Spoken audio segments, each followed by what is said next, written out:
Welcome to the Sixth Beer of Oktoberfest. Today we are drinking Keine Eier. It's a hefeweizen from Odd Muse Brewing Company, and it looked like an Oktoberfest. I'm walking through the store, I saw the can. That can screams Oktoberfest to me, so I picked this up, and it's a hefeweizen, which we'll get Uwe in here to correctly pronounce for us here in just a minute. Hefeweizen! But I'm drinking it today with civil engineer Aubrey Brockman. Hi. Hi. Hello.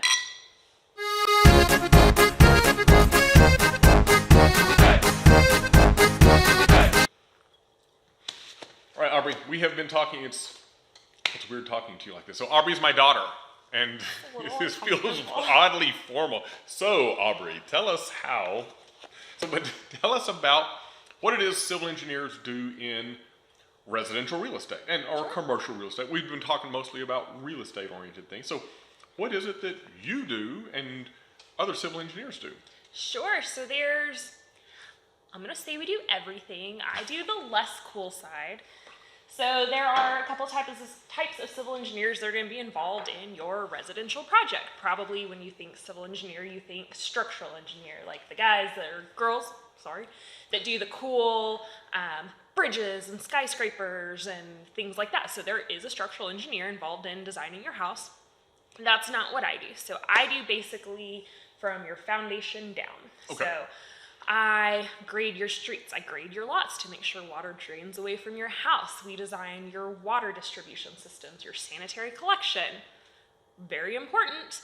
Most people don't think about it until they have a problem, but very important.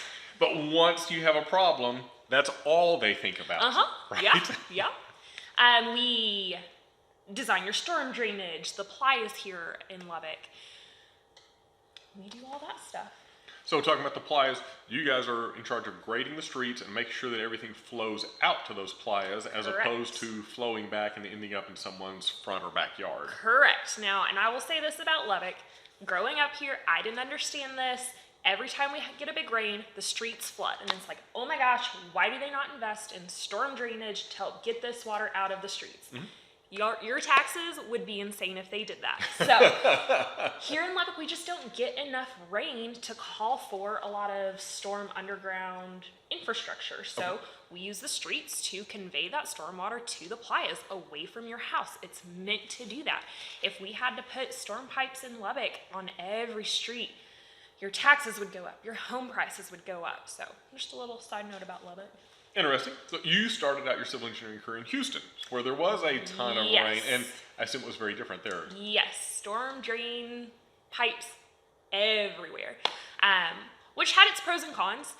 It made grading a lot easier because I could grade the streets up and down, and I always had an inlet to go to. Here in Lubbock, you really are limiting that storm drainage to limit the cost of the project, and you have to drain from uphill to downhill, and sometimes it's just really hard to do depending on how far you have to go. So interesting. So how long does it take to prep an area? Let's talk about residential. Sure. How long does it take to prep an area of land for residential development? Because most of the time when someone starts shopping, with a few exceptions, they're not looking at an empty field and they're like, I want to put a house there. And let's come back and talk about that in a minute too. Okay. But how long does it take for it to get ready for the builder to step in and start when the probably average home buyer starts looking? Okay, I'm going to take this 2 steps back because I'm not really sure where to start. So it could take a couple of years starting from when a developer is just looking for attractive land. We get involved really early on doing feasibility, helping them figure out the costs of the project because they need that to get financing in place before they even start construction. So once we have that sorted out and the developer has their financing, we start on engineering. And I would say like go time of saying, design this phase of my subdivision, it can be anywhere from 6 months to a year. Okay. And then construction starts. And I would say construction duration really depends. Obviously, everything is pretty out of whack right now. But, construction could take 45 days. It could take 90 days. It really just depends on the size of your project. So, and that's not construction of the home. That's the construction of the land, yep, basically. To get it ready. So if you were to drive through a subdivision and you see a street with just like empty land on both sides, those lots are prepped waiting for a home builder. So they've got water service, they've got sanitary service. And so that's what we really do, is we design all of those plans to make sure that your house functions. Cool. So now what about somebody who wants to go buy a lot in the country or outside of the city limits, maybe a 10-acre lot or something, and put a house on it? Do you guys get involved in projects like that? Not as often. Okay. So a lot of times a lot like that's going to be well and septic, and we really don't do a whole lot. Okay. They might hire a civil engineer to get involved in the grading of their site, but usually really they're just going to build up the building pad that the foundation is going to go on, and we don't have too much involvement in that. Okay. What about for maybe land surveying? I mean, do you have to do anything on those projects? Oh, yeah. Land surveying or geotechnical reporting? Yep. Okay. Yep, such a good point. We love our surveyors. If anyone is interested in getting involved in being a surveyor for their career, please do. It's a dying breed, but they are so, so, so very important to everything in the real estate market. So shameless plug for any kid listening, go be a surveyor. We love you, we need you. But surveyors, they're going to identify the boundary of your land, which is huge, right? You can't build on your neighbor's property. That's just a recipe for having to tear down your structure, which I have literally had to tell someone to do. They'll define any easements, any encumbrances on your lot. You typically working with a title attorney, getting that title report, but they'll tell you like, okay, you have an easement here. You can't put your house on it. So they'll work with you to kind of help you figure out where on your lot your land could go. Geotechnical engineers, they're going to really survey the soil, and I say survey. They're going to bore down into the soil, and it's going to tell you what type of dirt you have, because, I mean, just like anything, some dirt is better for compacting down and being a stable base for your house than other types of soil. So I think geotechnical reports are really, really important. I typically get them done on a large scale for an entire development, but if that hasn't been done, I certainly recommend at least looking into the costs of getting it done for your individual property. It could mean the difference between foundation problems or not. Yeah. With that soil shifting under the foundation and suddenly part of your house sinks 2 inches. And 2 inches doesn't seem like a lot, but if it's already constructed and one side of the house sinks 2 inches, you have problems. You have problems. You talked about kids wanting to get involved in civil engineering. What was it like being a civil engineer, going through the classes and such? Well, so I am still waiting for my call to be the 6th Spice Girl. I never really had a career path figured out. I was just really holding out to be a Spice Girl. Call me, I'll quit, go right on tour. But really, you're the one that got me introduced into civil engineering. All right. And you had said that you had a friend in high school whose dad was a civil engineer, I believe. Kathy's dad. And he got to wear jeans to work every single day. I'm like, well, that sounds great. I'm good at math. Done. And so I signed up for it in college. I actually started out as a civil engineering architecture double major. I'm not the architecture type. Anywho, the classes, I did well at them without having to put in too much effort. And so I think I just kind of, this is what I'm going to do. And this is going to sound really bad, but I never really cared too much about being a civil engineer. But then getting out of school, getting my first job, which ironically, the dress code was business, professional. Men had to wear a tie, so you kind of gypped me on that one. To be fair, I think Kathy's dad was actually a surveyor, because he was the guy out with the 4-wheel drive truck and the tripod and the level and the everything. Got it. Going to that, so he was probably surveyor, not civil engineer. Sorry. Well, that firm has since relaxed on their dress code, and sometimes I wear jeans, sometimes I wear a suit. It's all over the place. But once I got out, and civil engineering, you can do so much. You can do geotechnical, that's a civil engineer. You can do structural, transportation, water, wastewater engineering. You can do so much. But I ended up going into land development specifically, and what I really loved about land development is I got to do a little bit of everything. And I know just enough to be a little bit dangerous if I'm not being careful about what I say. But my job is different every single day. And when I got out and I am building these communities, and I mean, we don't just come in, build your subdivision, and you check out. I mean, we get to, because typically, you know, the projects that I'm used to working on, you know, back from Houston, we might be in that community for 10 years building out phases, just depending on the size of the project. And you talk to the residents, you hear their concerns. You know, Hurricane Harvey, we're trying to make sure that the water plants and wastewater plants are running. You really get invested in these communities. And when I say, oh, I didn't really care about being a civil engineer, I mean, I found a purpose in building a place for families and for communities. And so. That's cool. And that's something you do that I would not have thought of as a civil engineer role. I know you go to city council meetings to talk about things. You went to, when you were in Houston, you went to a lot of MUDs. It's Municipal Utility District, right? Yep. You went to a lot of MUD council meetings. And so you sat in on council meetings.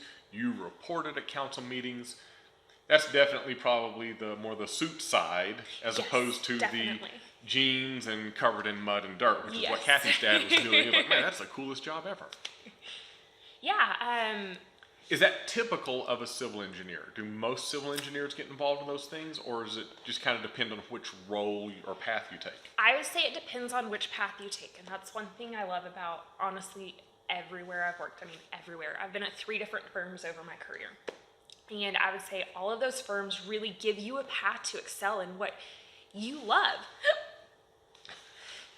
That day drinking. You know, you can be a subject matter expert where you really sit behind a computer and you are a modeling genius. And if anyone has a drainage problem, they go to you and you're going to solve it.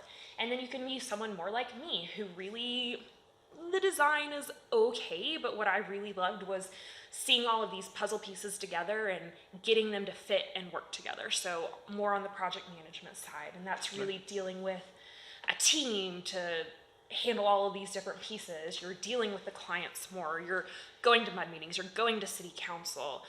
So you can kind of take a couple of different paths, and I would say, you know, not every civil engineer is going to do that, but the ones that do, you know, yeah. So writing, talking, just as important as math sometimes in civil engineering, and they don't tell you that in school. Well, they kind of do, but I guess I just didn't really believe them. So that's on me. But math is definitely important. Yes. You're going to need a math background, not just talking and writing. Yes. All right. Oh, that makes perfect sense. Just don't ignore the other stuff. I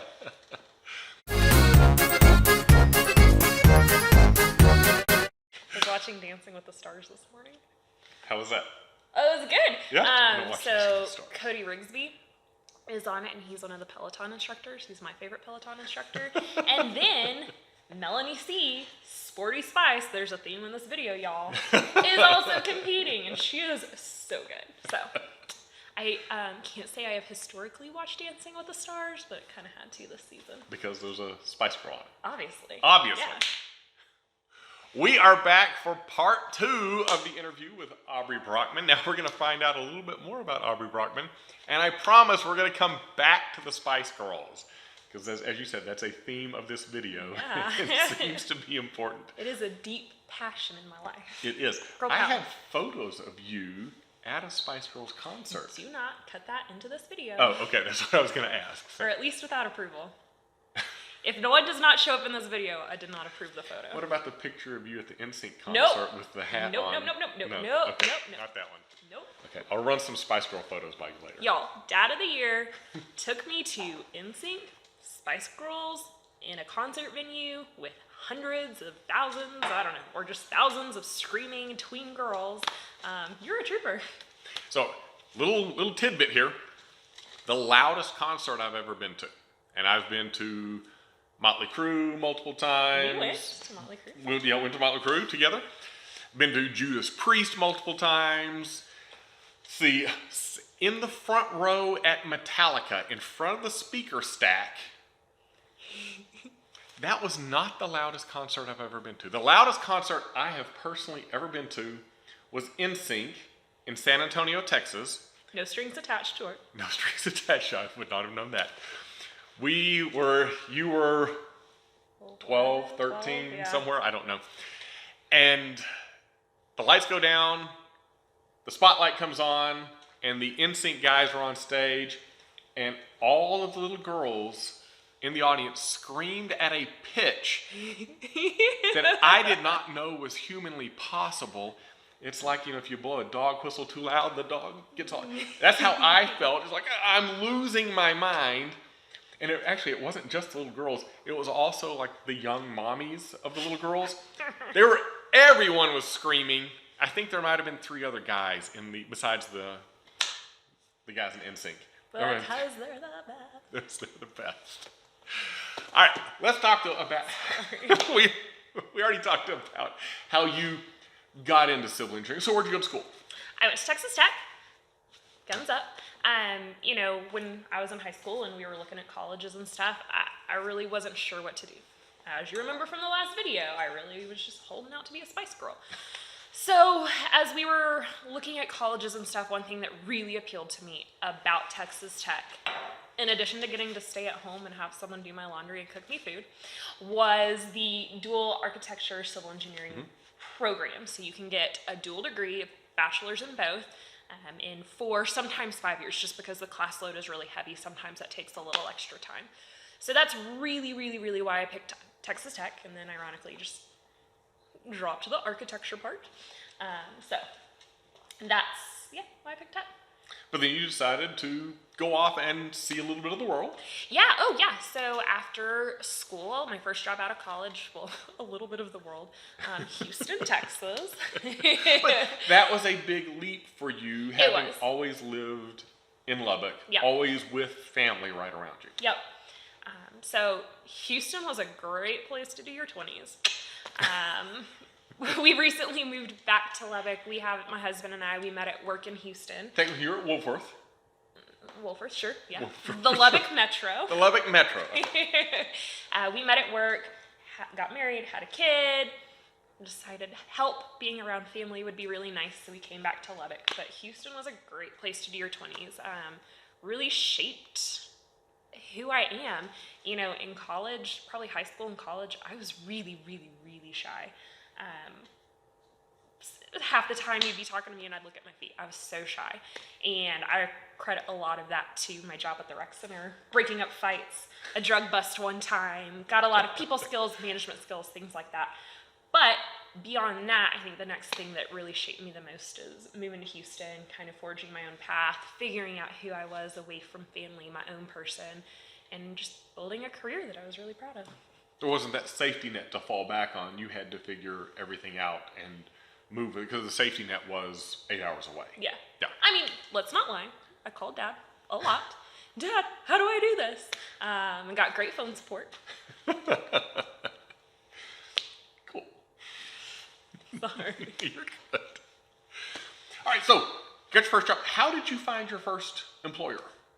As a college-age engineer, not even graduated yet, how did you find them? Luckily, the Texas Tech Career Fair. And I was And that was in the school- engineering career fair, The Texas Tech College of Engineering Career Fair. Because Texas Tech has a lot of career fairs, Yep. but specifically the engineering. Okay. Yep. And I had been going to that career fair every semester since I was a freshman, and I got really unlucky. I graduated high school in 2007, so right before the market crash, Right. and a lot of civil engineering firms were laying off people, tightening their belts. So I never got an internship, but the reason my first firm gave me a shot was that job at the rec center. So just persistence and staying with it, I got really lucky, and so went down there for a career day fair thing that they host in their office, and you get to meet people from all the disciplines and kind of figure out where you might fit, and you go through like 4 or 5 interviews, and it's a really long day, but you really get a good feel for the company, and they took a shot on me. And speaking as a dad, that was a scary day. Sorry. To see you just go off, and but very proud of you. Thank you. So let's talk about career fairs a little bit. Yeah. If there's someone watching who might be going to an engineering career fair, maybe not just civil engineering, because the engineering career fair specifically is all disciplines of engineering. Yeah. So you've got electrical engineers, civil engineers, computer scientists, chemical engineers, you've Mechanical, got... petroleum. Exactly. The gambit. Well, the gambit. How do you, as an engineer, or as a student engineer trying to get a job, how do you stand out to a recruiter? Because that's something you do a lot. You go to a lot of these now, especially Texas Techs. Yep. Your employers in Houston sent you back frequently to go and attend those and recruit. Yep. How do you stand out? Yeah, so, like you said, I've gone to the Texas Career Fair almost every semester since I graduated. Recruiting and connecting with students is one of my big passions and why I love what I get to do. But I've been to UT, U of H, what's the one in San Antonio? UTSA. UTSA. LSU. So I've been to a bunch of career fairs. And what I would say... Wait, LSU? Go Tigers!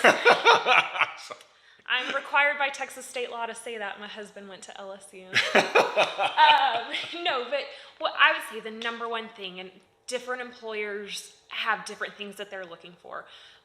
But I guess what I'm looking for is someone with passion. Maybe it's not even about civil engineering, right? I can't teach you passion, but I can teach you all the engineering stuff. So if I can tell that you're a passionate person, you're a motivated person, that's who I want on my team. I can teach you the rest, because if you can just, care about what you're doing because of the fact that you're doing it and you want to do a good job, I can teach you the rest.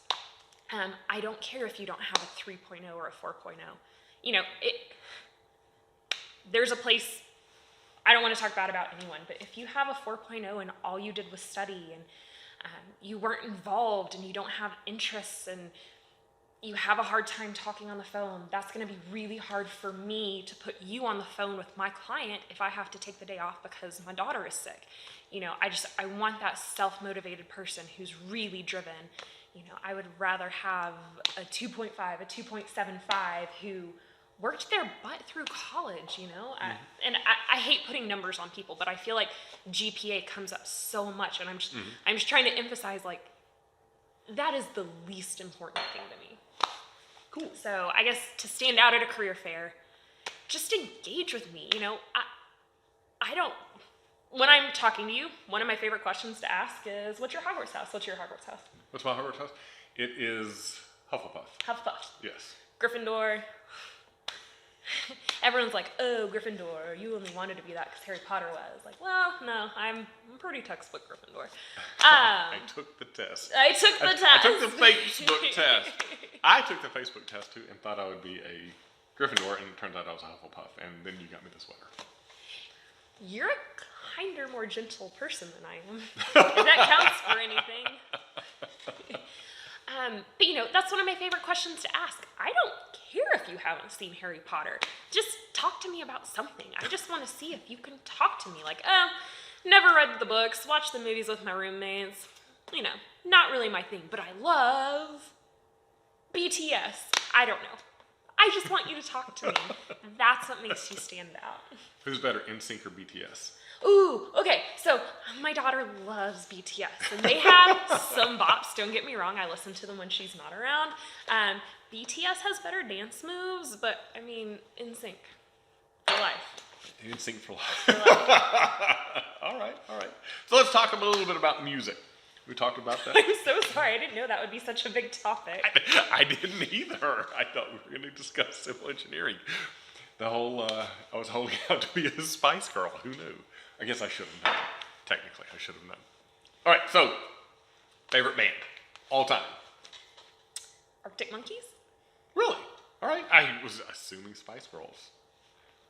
Yeah, Arctic Monkeys. All right. No, that's fair. That's fair. Or am I just trying to sound too cool? Maybe Motley Crue. You and Mom instilled a deep love for hair metal in me. All right. So those are probably my two most frequent. Arctic Monkeys and Motley Crue. Yeah. All right.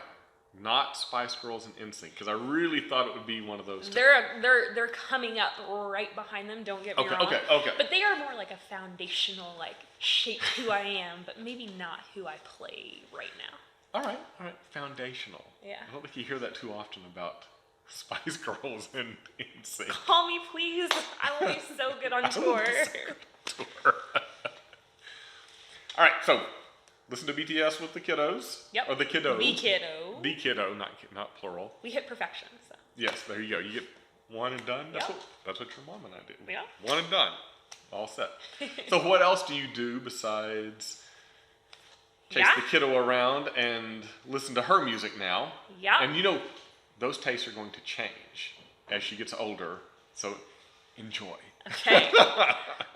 Well, between BTS and Coco Melon, Kyle and I are kind of like, oh gosh. But yeah, we have a 2.5-year-old little girl and 3 dogs, as you know. So between them, it's like a lot of walking, a lot of going to the park. But yeah, I love to make ice cream. We love to make cocktails. We're a big cocktail house. So if you come over, we'll make you something tasty. And they're quite the connoisseurs of cocktails. I'm the beer guy, but they definitely, and I think you guys like beer as well. Yeah. But like the mixology aspect, yes. And I say really my husband makes all of the drinks and I just drink them. So that's pretty nice. That's cool. All right, so let's talk a little bit more music. Going back to those foundational bands. Deeply foundational. Deeply foundational. Who's your favorite Spice Girl? Okay. Growing up, Baby Spice, obviously, she was the best. But now I kind of want to be Ginger Spice, Jerry Halliwell. Right. She's married to one of the owners of the Red Bull Formula One racing team. Oh. That seems pretty freaking sweet. I want to go to Monaco. So, favorite NSYNC member? JC Chasez. Justin Timberlake really screwed JC Chasez on becoming a famous solo artist. JC Chasez was supposed to perform at a Super Bowl or maybe a football game, don't remember, and then the Janet Jackson, Justin Timberlake wardrobe malfunction made them cancel on JC Chasez. He got gypped. So what's JC Chasez? I can't even say his name. What's he doing now? JC? Oh, I don't know. Okay. The best vocals in NSYNC. Don't let them lie to you and say that it's JT. It's not. All right, favorite Motley Crue member? Tommy Lee. Tommy, all right. You see that? First concert? Aerosmith? I'm Really? not sure. All right. No, I know what your first concert was. Queensryche. No. Queensryche and Metallica. Your mom and I just didn't know you were there.